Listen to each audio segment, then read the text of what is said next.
Ladies and gentlemen, welcome back to another Officer Tatum show. I got a bunch of stuff that I want to talk about today. One being Stephen A. Smith pretty much admitting that he would vote for Donald Trump, which we all knew was coming.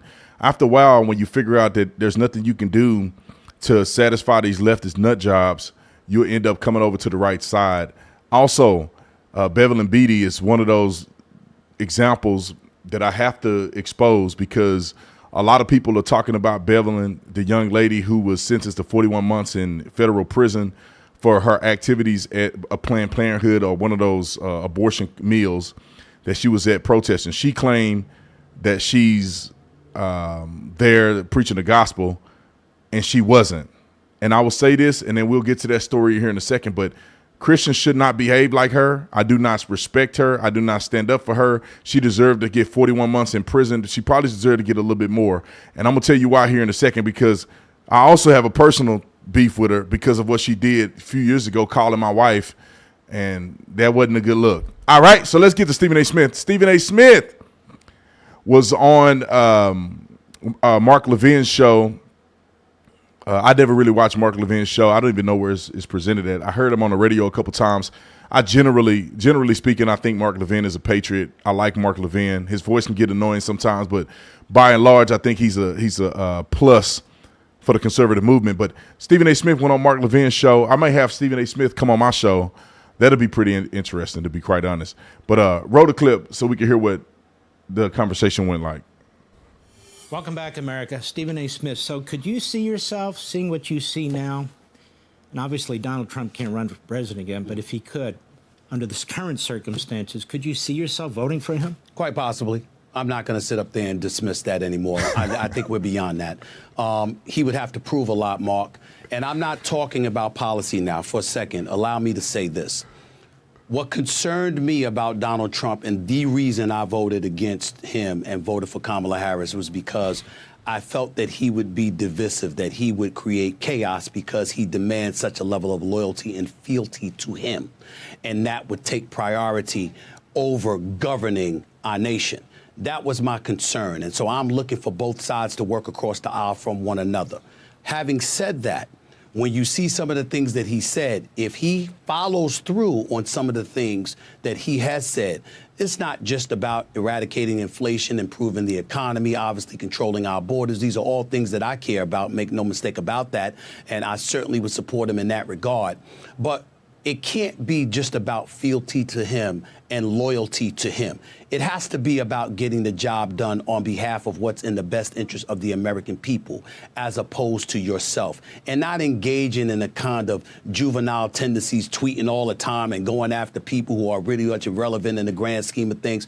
You do things like that and you show that you're the adult in the room. Yeah. I don't think anybody could dismiss Donald Trump at this particular moment in time, not just because of him, but because of what we've seen the Democrats do. We're not falling for it any longer. The American people aren't falling for it any longer. I voted Democrat, and I got to tell you something right now. I don't like the fact that I did. I don't like what I'm seeing. I don't want to hear about, oh, we're about law. We're about a law. Nobody's above the law. Nobody's above the law. But then you go out and you pardon your son and you try to blame everybody else for it. I don't want to hear about defund the police. I don't want to hear about, you know what, there should be open borders. I don't want to hear this stuff. And I don't think most of the American people want to hear that. We're thinking about the state of affairs that's in. We're not about America only, but being about America and prioritizing what's going on in this. I'm gonna let him finish, but I just want to. Can I just say this? Can I just pat myself on the back just a little bit? I told y'all at some point Stephen A. Smith is gonna come around. I've been demanding that he wake up. When you hear the man gloat about conservative values and ideals, and he's still voting Democrat, there's two reasons why. One is political pressure, and two is the backlash from the black community, meaning that because you've been a Democrat so long, all the Democrat politicians are probably ready to pay him a lot of money and advocate and call people that know people to try to convince him not to turn on the Democrat Party. And the other one is the black community, because obviously Stephen A. Smith he has a platform where a lot of people that listen to him are black people that are into sports, that have supported him for probably 30 years now. And he don't want to make them mad and lose his whole platform, because at the end of the day, Stephen A. Smith is a capitalist. He understands how to make money. He understands how much money needs to be made. He understands what his abilities and talents are, and he ain't finna throw that away for a political idea. However, it has gotten so bad that the Democrat, it's impossible to defend them without just ruining your reputation in its totality. So now we see Stephen A. Smith kind of waking up. I'm literally going to request to have him on my show, because I've been saying for years that Stephen A. Smith needs to wake up and become a Republican. I think that he's on his way. Now, he got to slow roll it. He can't just come out and say, right now, I'm a Republican, I'm changing parties. He got to slow roll it, but I think eventually Stephen A. Smith is going to be on our side. Roll the clip. Nation with the desolate and the disenfranchised and everybody else in between, and looking out for the best interest of what it is for America. That is not a crime for an American politician or a commander-in-chief or a senator or a congressional figure to have that mentality. I want them to have that mentality. So I think about things along those lines. And I'm no longer interested in, nor do I believe any of us should be interested in listening to a bunch of fear-mongering to tell us who we shouldn't vote for. Why don't you come up with a plan that tells us why we should vote for you? That's what I'm interested in. And if Donald Trump, J.D. Vance, Byron Donald, Marco Rubio, or the host of other Republican candidates coming down the pike, that's the kind of message that they're going to put forth, I'm down for it. I'm open-minded enough to make sure that I entertain that from a policy perspective. That's what I want for the American people. That's what I want for this nation. That's why we love you, my man. Now, one quick question. I don't have a lot of time left. Sure. You get this all the time. Who's going to win the Super Bowl? Kind of a dumb question, but I like it anyway. I got to tell you something right now. You can never count out Patrick Mahomes, the reigning two-time defending Super Bowl champion. But this guy, Josh Allen, with the Buffalo Bills, the way he's looking right now, he's my leading candidate for league MVP honors. He looks absolutely phenomenal. It wouldn't surprise me at all if the Philadelphia Eagles played the Buffalo Bills in the Super Bowl and Josh Allen and the Buffalo Bills ended up winning a Super Bowl championship. The way this kid is looking, he's looking that special. I know. And you've got great quarterbacks everywhere, and he's like the standout of the bunch. It's unbelievable. Stephen A., I love your show on ESPN. I love your other shows that you're doing. I'm glad you're stepping out and you're doing other things. You're a very smart guy. And God bless you, my friend. God bless you. Merry Christmas. Happy holidays to you and yours, buddy. You take care. You too, brother. Hi, everyone. Brian. All right. So Stephen A. He didn't came across with the hot sauce. I want to play another clip of a young lady who this clip is kind of old, but it was so impactful to me that I can't let it go without giving commentary. I literally saw this on Piers Morgan. I was flipping through the social media sphere. You know how you death scrolling on there. I'm flipping through and I saw her in such a honest, transparent, authentic way describe why she can no longer support the Democrat Party and the asinine way in which they handled money and they deal with the public and they deal with people who are dissenters. If somebody criticized the Democrat Party at any point, whether you Asian, black, or whatever, they're going to maul you. And this young lady right here, I mean, it just touched me when I heard her articulate herself of why. And she did it very methodically, and I think her points were very clear. Now, I will say this. I met this guy the other day at AmpFest. He was speaking at AmpFest. I met him in the green room. This guy, I don't know why he's so disingenuous. I met him. I wasn't mean to him. I shook his hand. I said, "What's up, man?" I said, "Hey, man, your co-host is she leaning towards the Republican side," and he had the nerve to say, "No. People don't watch our full show. If they watch our full show, they'll be able to tell that like we're not saying anything different than what we normally say. I mean, our stances are the same." No, they're not. Y'all argue for like 30 minutes on your show because she said she felt like she's been betrayed by the Democrat Party and been lied to and she don't want nothing to do with it anymore. Why can't you just, hey, bro, I wasn't even confrontational. Roll the clip. Democrats have got to move on quickly, haven't they? Yeah, I couldn't agree more. She's indulging delusions of running for governor in California in 2026 and perhaps even running for president in 2028. And I just want to echo what a lot of you guys already said. This past week has been harrowing for me. This Saturday, I went on Fox and Friends and I said that Democrats have a stench of loser hanging over them. Yeah. As soon as I said that, there were boycott campaigns against me, unblock, unfollow campaigns. I lost 40,000 followers. Really? In 4 days. People have called me the W word. I don't know what we're allowed to say, but you can fill in the blank. We're They've called me the uncensored. Let's say W it. word. Say it. Say what the word was. Am I allowed to? Yeah. Well, they called me a whore. They called me the C word. They asked for me to Disgusting. be deported. And you can just search for my name in those terms on X and you'll see a bunch of them. So, all these so-called Democrats, the party of inclusion, the party of diversity, masks off. And it's even worse because they pretend to occupy the moral high ground. They pretend to be, so loving and caring and embracing of diversity. But all of a sudden, when I dare to utter any criticisms of the goddess, Kamala Harris, I get ostracized. Me, after having raised tens of millions of dollars for the party. My donors are pissed.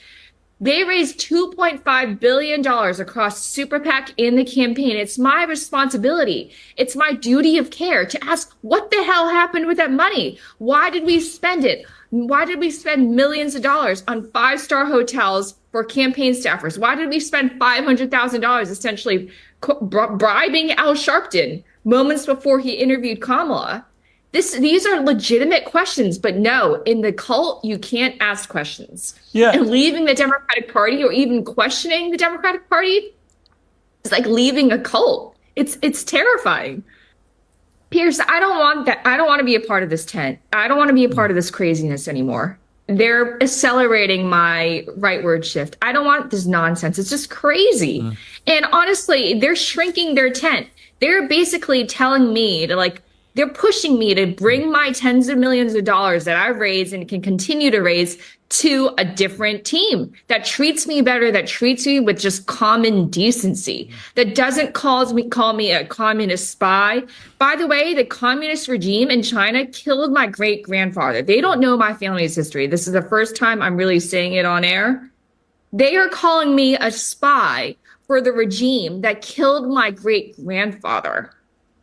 Let that soak in just for a second. That's how disgraceful they are. Yeah. And these are the people who call themselves the social justice warriors. They are dabbling. They are going headfirst into racism anytime someone dares to disagree with them. I don't want to be a part of this nonsense anymore. I want to be a part of the team that says men are men and women are women, and then men shouldn't play in women's sports. And I'm an athlete myself. I'm a marathon runner. Democrats. I feel like you guys felt the same way I felt when I watched this. I just was blown away at how articulate she was and very merit-based, a very merit-based explanation of why she left the Democrat Party. These people are literally diving off a cliff. I like it, though. I mean, I hope they dive off a cliff and tumble at the bottom and roll and pieces flying everywhere. That's how much I dislike what they're doing to this country. But if you just look at it from a basic perspective, you see Stephen A. Smith dissenting. You see Joe Rogan dissenting. Elon Musk dissented.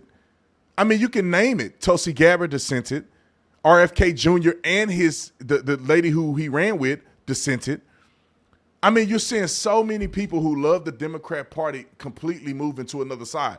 And that is because if Donald Trump was the person that screwed all of their stuff up. Because if Hillary was able to get in, they could cover their trail. Nobody would know how evil they are. They would have kept getting Democrats put into place. They would have had Supreme Court justices that were left. They would have had a monopoly on politics forever, and we would have never been able to do nothing about it. But Donald Trump literally threw a piece of wood in their spoke and flipped their whole thing over, and they don't know what to do with it. They had an opportunity to secure the bag this time. But Joe Biden couldn't hang in there long enough, and they put the worst candidate whatsoever in Kamala Harris up, and they didn't even let people vote for her. They just installed her.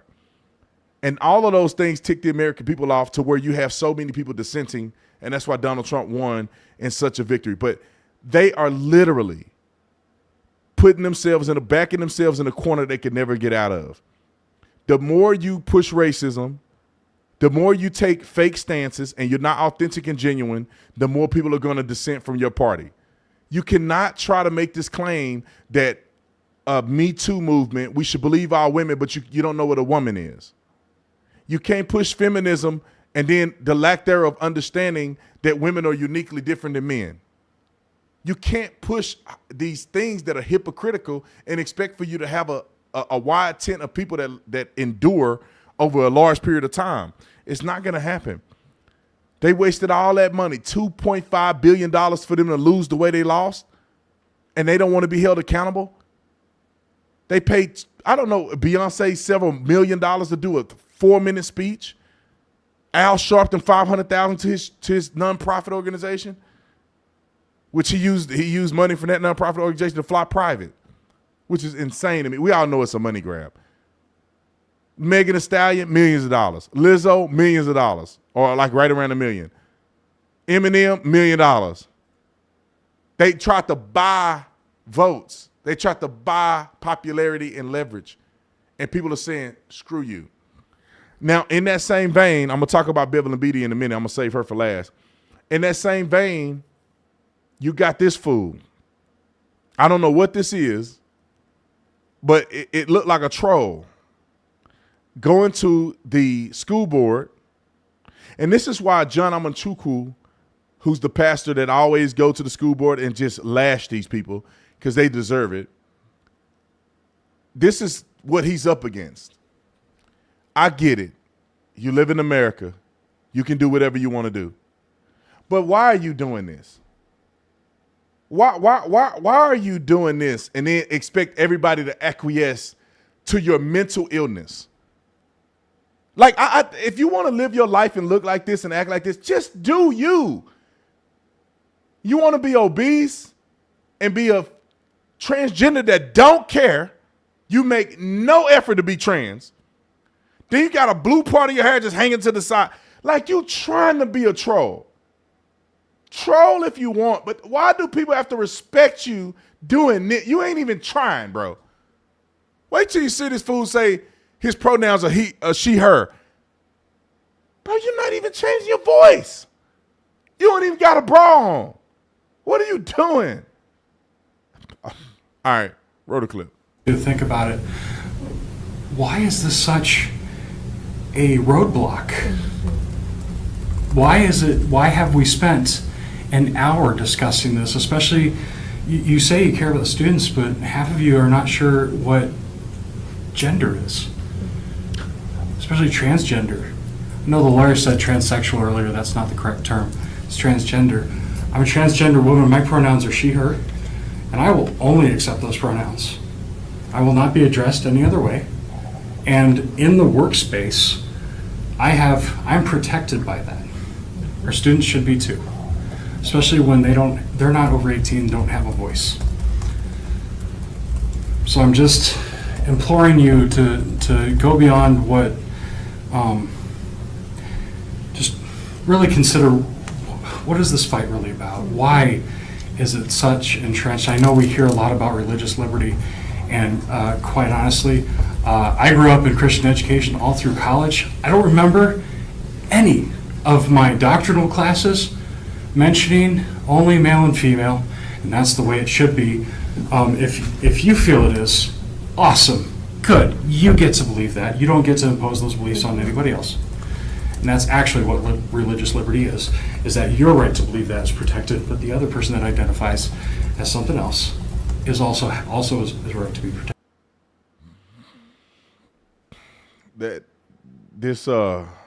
I want to call him a blob, but I'm not going to call him a blob. This person said he went through Christian education. And this is the problem, and I said this in the last video, and some of y'all are probably mad at me. I said this in the last video. If you go, now he could have lied, but if you go through a Christian education system and you don't hear that there's only two genders, they failed you. You should get your money back.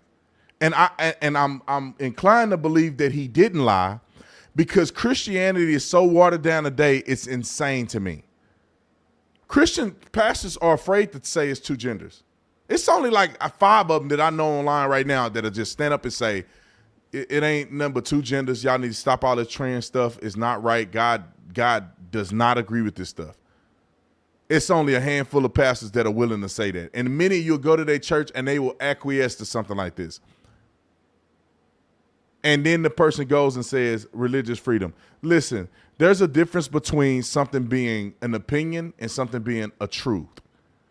That biologically, scientifically, there's only two genders, two sexes. Really, we shouldn't even consider gender because gender is a language thing. Gendered nouns and stuff like that are gendered language. If you go into Greek or you go into Hebrew, there are certain things that are masculine and feminine. That's gender based on the English language or language in general. So it's really sex. There's only two sexes, XX, XY chromosome. If you go back and look at in history and you go in to try to find out what do these bones belong to, a male or a female, who was the head of the tribe, you do a DNA sample and you're going to get XX or XY chromosomes. That's it. If you get some mysterious XXX or YYY or something like that, something doesn't happen. It is an anomaly that you would never see in millions of people. I mean, one in millions of people. So scientifically, we should acknowledge that there's only two. Now, we can have the grace that people may want to identify as something else. And that's cool. If you want to identify as that, you can. It is your life. You can do whatever you want to do. However, other people shouldn't be subject to your delusion.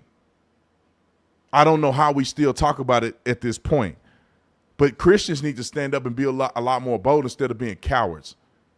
The only reason we have this stuff in this country because Christians are cowards. They get in political positions of power, and they don't talk about Jesus Christ one time. Anyway, I can go on forever about that. Let's go to Bevelyn Betty or Bevelyn Beatty. I don't know how to say her name.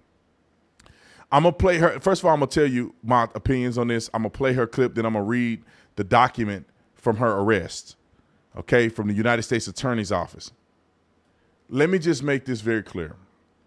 I do not support Bevelyn whatsoever.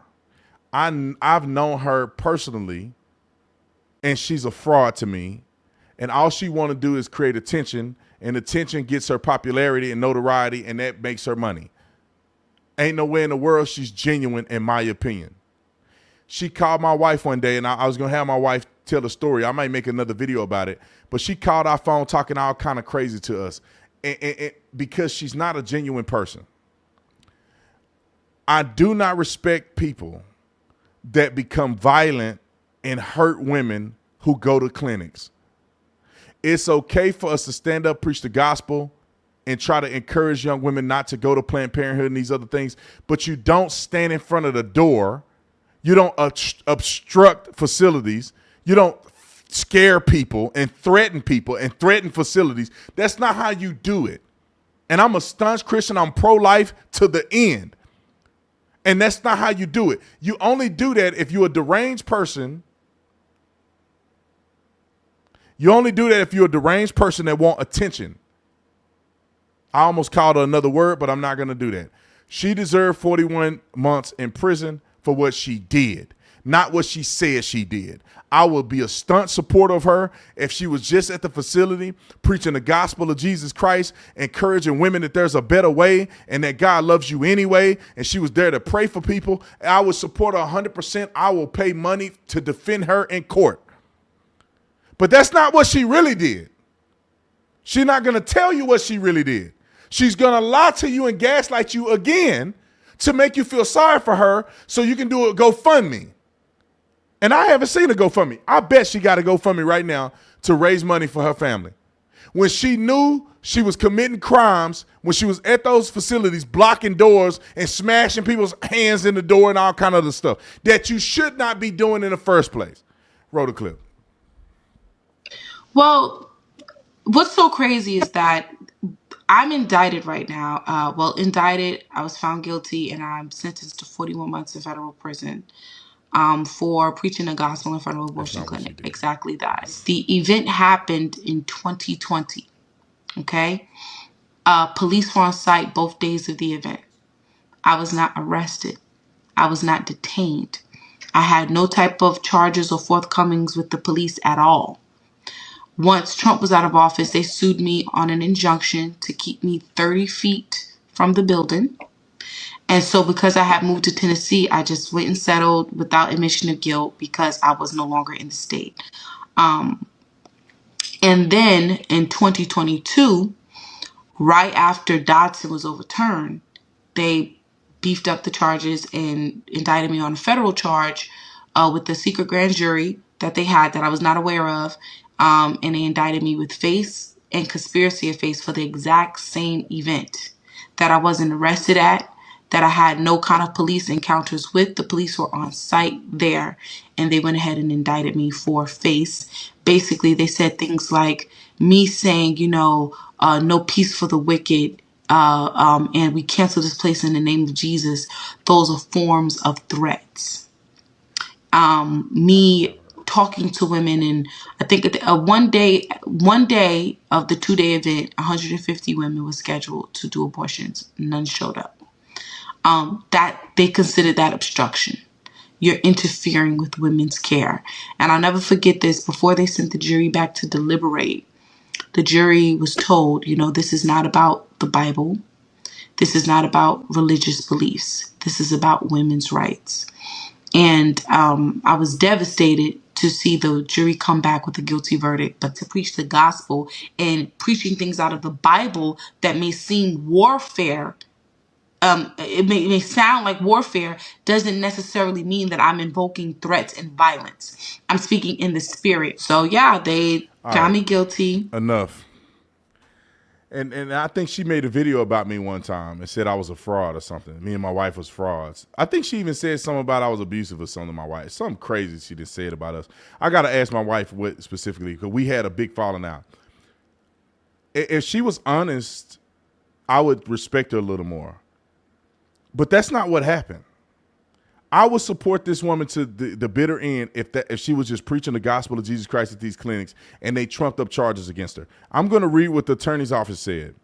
U.S. Attorney Damian Williams, Bevelyn Betty Williams, repeatedly intimidated and interfered with individuals seeking and providing critical reproductive health services. She did so by physically blocking access to the clinics, threatening staff, and by force. This office and our law enforcement partners are committed to ensuring that the patients exercising their legal right to obtain reproductive health services and healthcare facilities and their staff provide those services can do so without unlawful interference or fear of threats or violence. And the reason why, and I'm going to read more of what she did, but the reason why I lean towards believing that they have to uphold the protection of people going to facilities, because I wouldn't want them to be treating people like this if they were going to Save the Storks facility. See, we got a stork bus that we raised money for. I think we raised over our new bus that we're going to get, the bigger bus, is $300,000. And we're going to have that thing, and we're going to be able to pull it up in front of Planned Parenthood, and we're going to be able to give women the access that they need for absolutely free because of all of y'all generous support. But that's the way you do it. But I don't want these leftist lunatics going and blocking the doors and blocking access for women to be able to go on a stork bus and get the medical services that they deserve. So both things can be true. We shouldn't be blocking them. If that's what they want to do, that's what they want to do. We're there to preach the gospel to them, to love them to the truth. Let me read more. It says on June 19th, 2020 and June 20th of 2020, Williams, which is Bevelyn, threatened to use force against patients and staff members at the Reproductive Health Center located in Lower Manhattan. She blocked patients and staff members from accessing the healthcare center.